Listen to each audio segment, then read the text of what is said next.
DJ Ferris. It's Chicago, nigga. It's the real one. Hit me. Only one is pulling shit the fuck up. Let's get a sports talk. Name brand matters at quarterback. Like when you have that veneer of like a franchise quarterback, if you're tagged that way, so to speak, in people's minds, you're perceived one way. If you get traded or you leave, you're available once or twice. You're perceived differently. You're perceived more as a journeyman than a franchise quarterback. So I mentioned the group of Dak and Jared Goff, and you could still put Carson Wentz because he hasn't been consistently great in his career. And say, what's the real difference between them and, say, Kirk Cousins or Jimmy Garoppolo, right? Who got upper middle class deals. They didn't kind of reset the market. Or even, I know Teddy Bridgewater doesn't throw it as much, but look at his quarterback win-loss record. And like, it's all about what you put around your quarterback, what type of system he in, what type of formula that you mixing together. San Francisco, they seen what was working. The run game will help Jimmy Garoppolo out because his number one target was Emmanuel Sanders. He ain't there no more. But they always figure out a way how to help their quarterback out. They had a formula put together, and that was the run game. And they still had that run game there. Jared Goff, they was an aired out type team. They had the formula around there to help them be successful. With Carr, he wasn't a quarterback that need a number one wide receiver around him who could be that consistent guy. He need the weapons around him. You had to surround your quarterback with some type of formula. You had to put something around him to help your team elevate. He have a run game. And Jacobs, he had a run game. His wide receiver was there up and down. But once he get that consistent with his wide receiver core, once he have that formula mixed in with him, he helped his team elevate. The 1 year that he got hurt, the Raiders was on top. That was his chance right there. I kind of think the injury set him back a little bit. But he need a number one wide receiver around him. Once he had a true number one, now you can fill in the gaps of surrounding him with wide receivers. He had a chance. Antonio Brown. But Antonio Brown didn't want to be there. See, they trying to find a way to put something around Carr to elevate the Raiders. he seems to win a whole lot, right? Why are guys perceived differently? I think it's largely perception. Derek Carr at one point was seen as among the best young quarterbacks in the game, and he was playing like that once upon a time. When Andrew Luck was the next big thing. And he hasn't been able to sustain that, consistently, that high level of play. But he's shown enough of it that he's usually better, or has been so far better, than the options to replace him. So Derek Carr is a starting quarterback in the NFL. But that's something different than being a franchise quarterback. A guy who's like, that's the quarterback, we're going to leave him alone, we're not going to ask any questions about it. He has correctly identified the way he's perceived in, I think, around the NFL, which is he's a starter. Is he a franchise quarterback? That remains a question. So when he says he has something to prove, I agree with him. Can he not? We've seen him hit high levels. Can he hit a high enough level to be considered a franchise guy and then sustain it? Yeah, I agree with you to a degree. I think he has dialed in on himself pretty well, right? The way people perceive him around the league is, he's not quite that franchise quarterback. I will say this, though, about Derek Carr. His performance is better than people give him credit for, right? If you compared he and Jimmy Garoppolo last year, who takes his team to the Super Bowl and has an opportunity to win it, really one throw away from them upsetting Kansas City and all the hype that we have around Patrick Mahomes. If you look at Derek Carr, 4,000 yards last year, right? I think he throws 4 or 5 fewer touchdowns than Garoppolo and 4 or 5 fewer interceptions than Garoppolo. Now, this year will be telling for him, right? 4,000-yard season last year, he needs to start stacking them one on the other. They go get Ruggs. They get another running back to help them out. They have a good offensive line. They get another receiver down in the third. So they have guys, and they're building around him.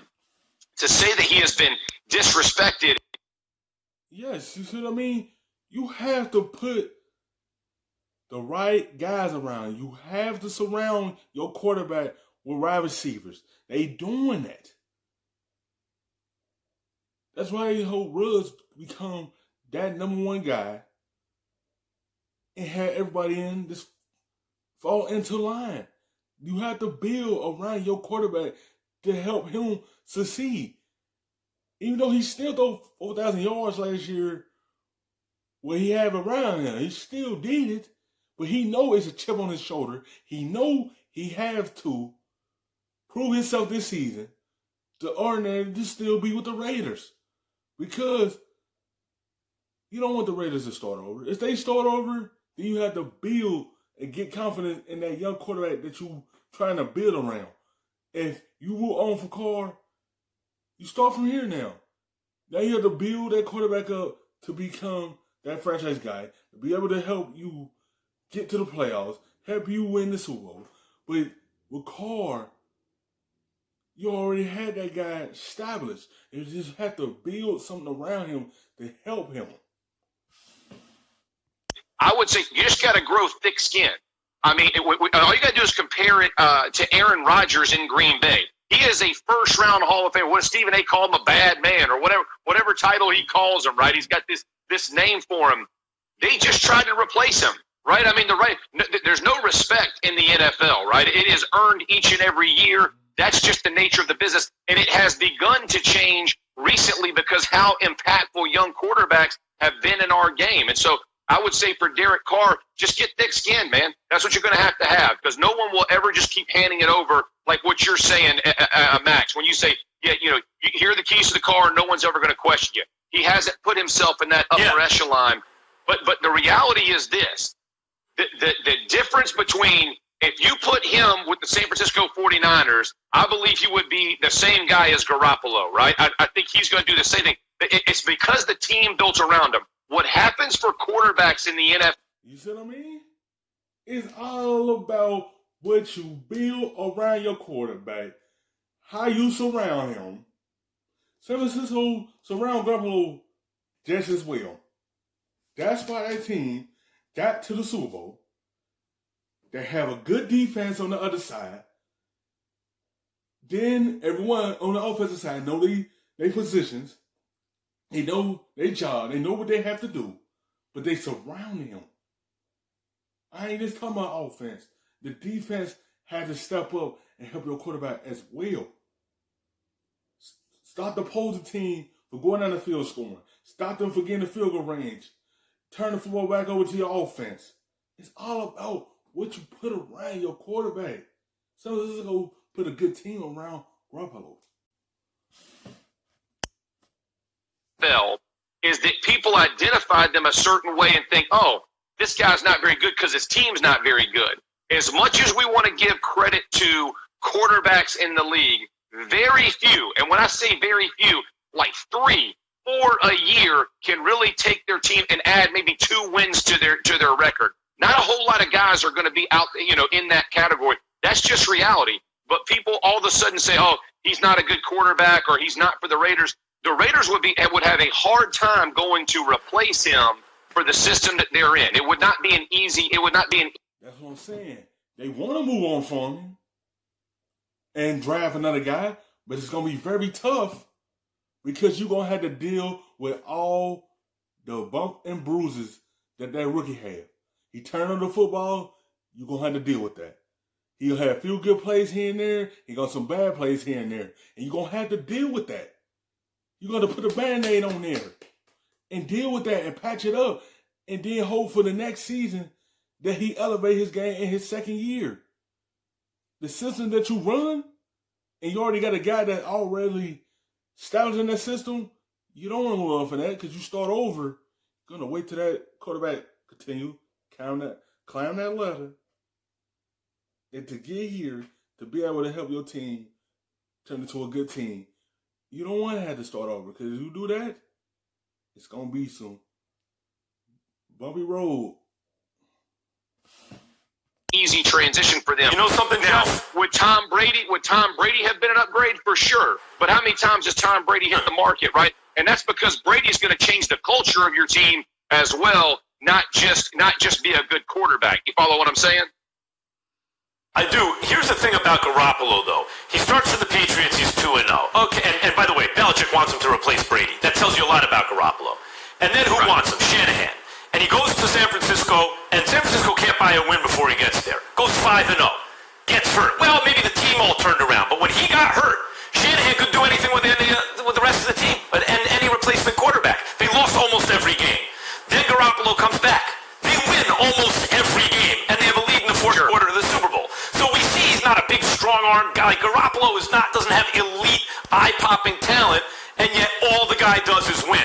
So I hear you comparing Derek Carr and Garoppolo's stats, and I appreciate the difference in the kind of cultures and franchises they go to, but Garoppolo took a franchise that couldn't win, and with him they couldn't lose, and then they couldn't win, and then they couldn't lose again, right?